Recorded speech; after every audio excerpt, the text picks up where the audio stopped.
More than 2,000 years ago, a body was lowered into the cold Chinese earth. Beside the emperor lay everything as people believed a ruler might need in the afterlife. Weapons, vessels, clay figurines of servants, grain, and among these treasures was a modest bundle of dry leaves. It lay in the darkness so long that entire kingdoms rose and crumbled to dust above it. When archaeologists finally opened the tomb beneath what is now the city of Xi'an, the leaves still held their secret. The tomb belonged to Emperor Jing, known in life as Liu Qi. He died in 141 BC. Scientists took tiny fragments of those leaves, examined them in the laboratory, and stopped cold. It was tea, the oldest tea any human hand had ever held. For more than 2,000 years, it had waited underground, as if to tell us that people were drinking this beverage far earlier than we had ever imagined. What's more, that same tea was carried far to the west, all the way to Tibet, along mountain trails that existed long before the famous Silk Road. But tea wasn't only for emperors. The earliest written record of it is businesslike, dry, and thoroughly ordinary. In 59 BC, a Chinese official named Wang Bao drew up a contract with his servant. In a long list of household duties, among various chores, it specified, buy tea and brew it properly.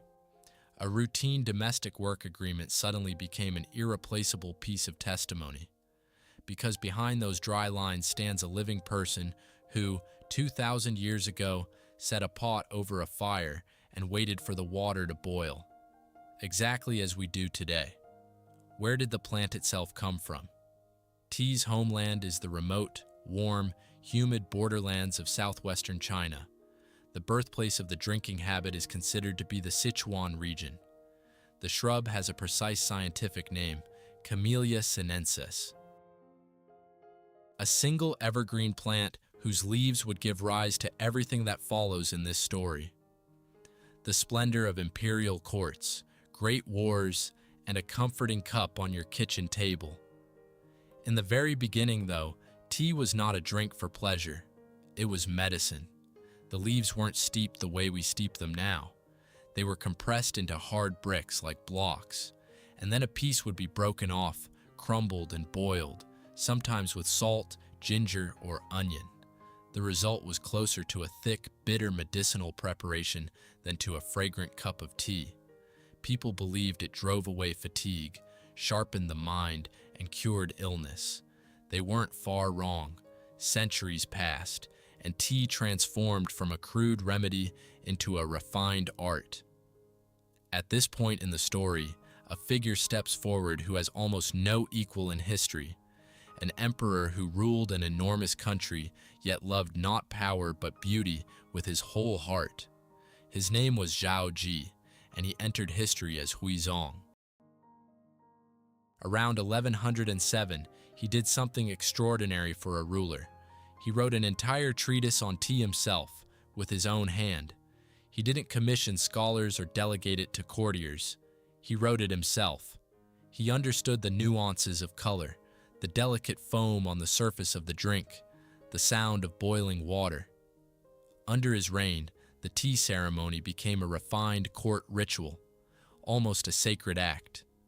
Yet devotion to beauty had its cost. Absorbed in his cup, the emperor lost his kingdom and ended his days as a prisoner. Beauty came at a high price for him.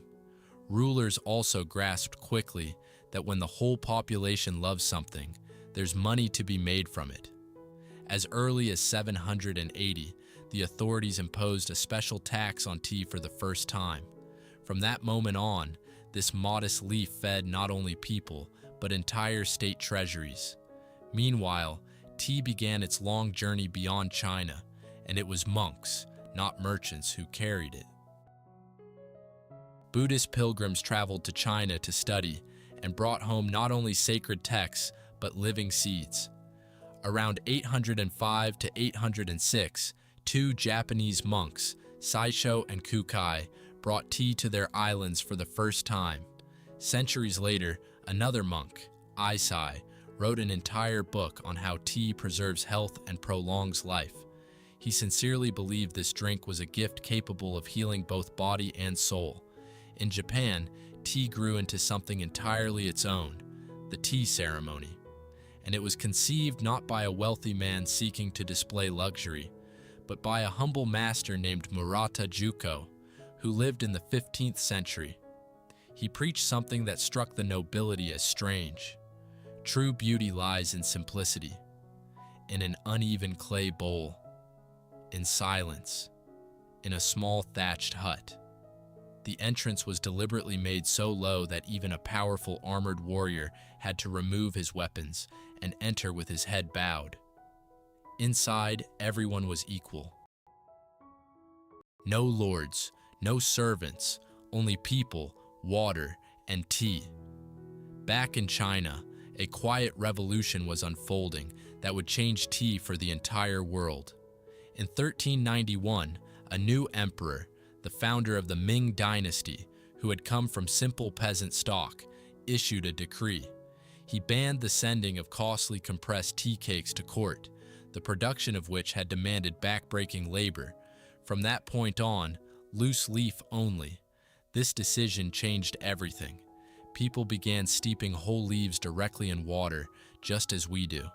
The famous clay teapots were born in this same era, pots that over the years seemed to absorb the very soul of the tea brewed in them.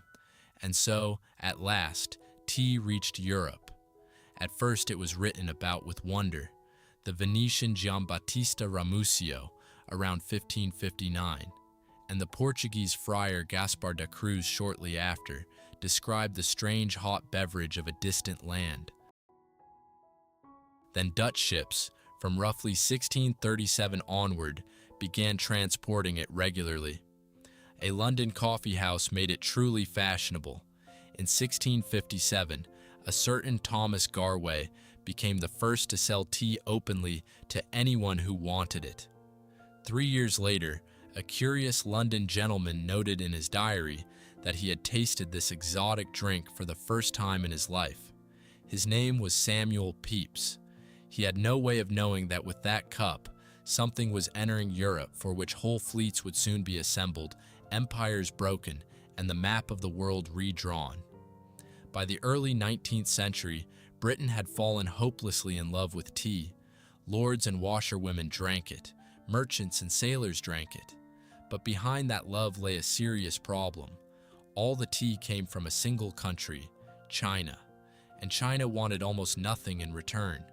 That vast, proud empire looked down on foreign merchants and repeated, "We don't need your goods."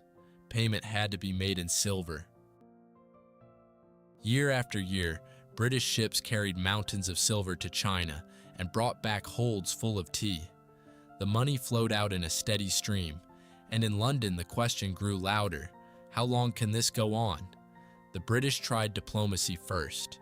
In 1816, they sent a full embassy led by Lord Amherst.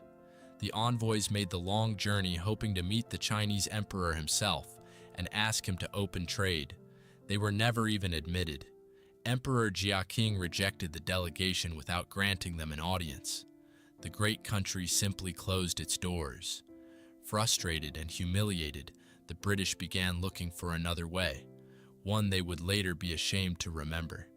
They found a commodity the Chinese would pay for after all. In their Indian colony, the British grew a potent narcotic and smuggled it into China in defiance of every prohibition. Year after year, the flow of it grew. Entire cities sank into a fog.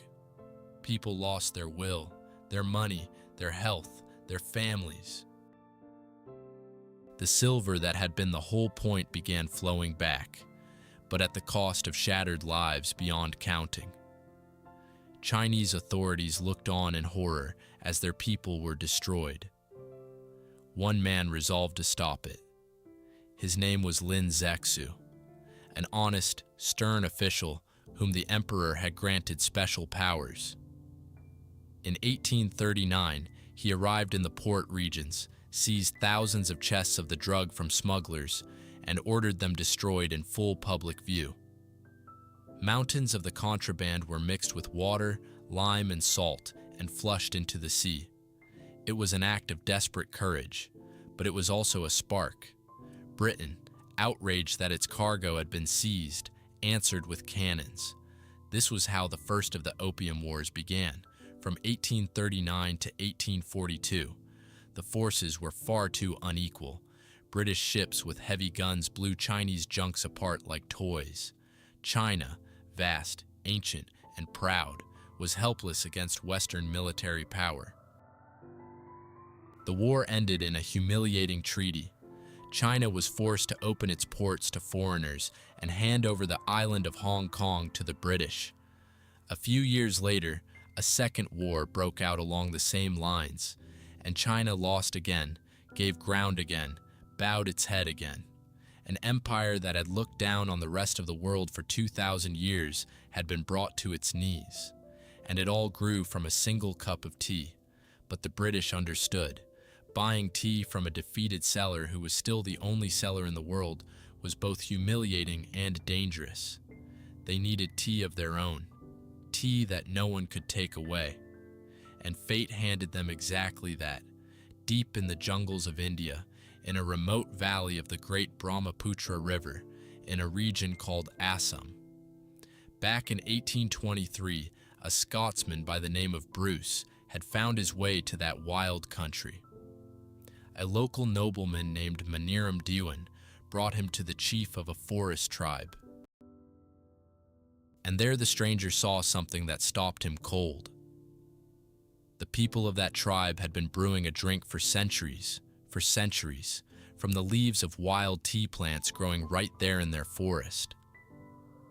All that time, while the British were paying a fortune for Chinese tea, tea had been growing on its own in British India. The explorer's brother took a serious interest in those plants. They were studied closely, and the conclusion was clear. This was a distinct local variety of the very same tea plant. In January of 1839, the first batch of Assam tea sold at auction in London. That same year, a major tea company was founded. A whole tea empire was born. But that empire had a dark side. Someone had to work the endless plantations in a killing climate, under a punishing sun, surrounded by swamps and fever. And those people were forced to work. They were brought in from hundreds of miles away, from the poorest regions, lured into bondage through deception or desperation, and driven there in horrific conditions. Many died on the road before they ever saw a single tea plant. More died on the plantations themselves, from disease, hunger, and exhaustion. Behind every fragrant cup of English tea stood nameless people whose lives meant nothing to those who counted the profits. And what of Maniram Diwan himself, the man who had once led the Scotsman to the tea plant? He became the first Indian to own tea plantations of his own. He dreamed that his land and its riches would belong to his people. That dream cost him everything. When a great uprising against the British swept across India, Maniram stood with his own. In 1858, the British hanged him. The man who had shown the world Assam tea was executed by the very people who had grown rich from it. Meanwhile, rage over tea was igniting on the other side of the ocean, in Britain's American colonies. Britain had imposed new taxes on tea, and the colonists were furious. Why should they pay tribute across an ocean without having any say in the matter? Boycotts began, and one of them entered history for good. In the autumn of 1774, in the town of Edenton, 51 women led by Penelope Barker signed a bold pledge. They would not buy British tea. In those days, that was unheard of. Women were openly staking a position in affairs that were considered men's business. It was one of the first organized political actions by women in that part of the world. That same year, in another town, angry residents burned an entire ship loaded with tea. Refusing a cup of tea had become a statement of freedom. To drink tea meant to submit to a distant king. To refuse it meant to stand for your own land. and so a humble drink became one of the symbols on the road to a new nation's birth. When the storm finally passed, Americans made their choice deliberately.